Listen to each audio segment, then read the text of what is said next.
was a challenge to try and capture something as iconic as Alcatraz. You know about this. This is arguably the most famous prison in the world, and now you're in it. Just the space, the physicality of it, because it's quite claustrophobic.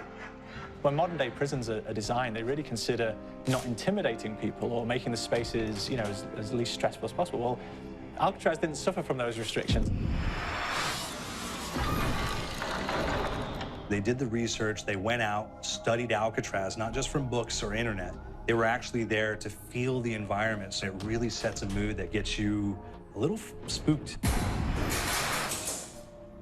Well, we kind of started with the base layout of Alcatraz. The entire island we ended up roughing out in kind of a white box form, and then figuring out what play spaces we wanted to use out of that, what would be the most interesting areas to play in, and the connections between spaces, and spaces that the public doesn't necessarily get to go into. We really did a lot of pushing to really enhance that psychological horror aspect that we're really looking for. And this is a really good opportunity to really tell something special. Like I got stuck right through the gates to hell!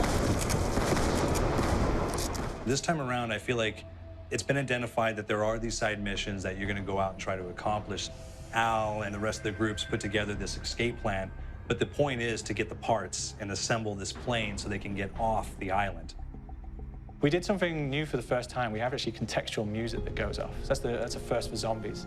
And it's all based around this horror thriller aspect. Every location will have a specific stinger that you hear when you find it, when you discover it, when you start unraveling the story. We start building on the music that you're hearing, and it's really enhancing that experience and going along with it in parallel.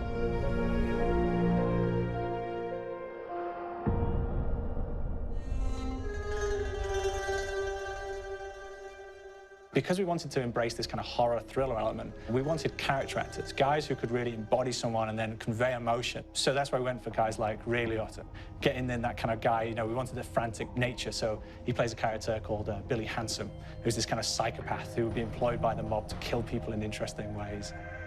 Chaz Palminteri, he plays a guy called Sal DeLuca, an old mob boss. Michael Madsen playing Finn O'Leary. He's kind of worked himself from the floor, from the streets. He's got his hands dirty in the blood and the guts a couple of times. And then we had Joe Pantoliano, and he plays Arthur Arlington, who's nicknamed the Weasel.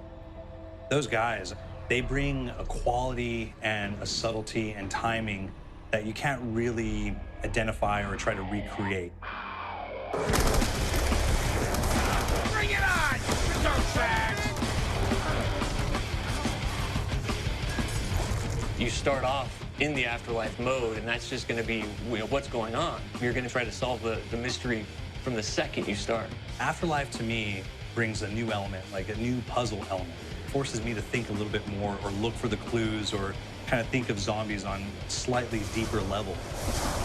You see clues throughout the map that tell you, ooh, perhaps if I'm in the afterlife, I can interact with this object, or there's some puzzle going on here that I need to be in the afterlife. Back east, I whacked a dirty dentist with one of these.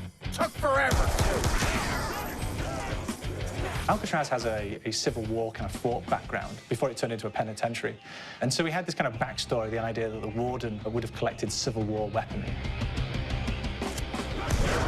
And one of them is a blundergat. It's a fictional weapon, but the idea of the combination between a blunderbuss and a Gatling gun. And possibly, there might be a way of upgrading it to a more fantastical weapon that the players may find.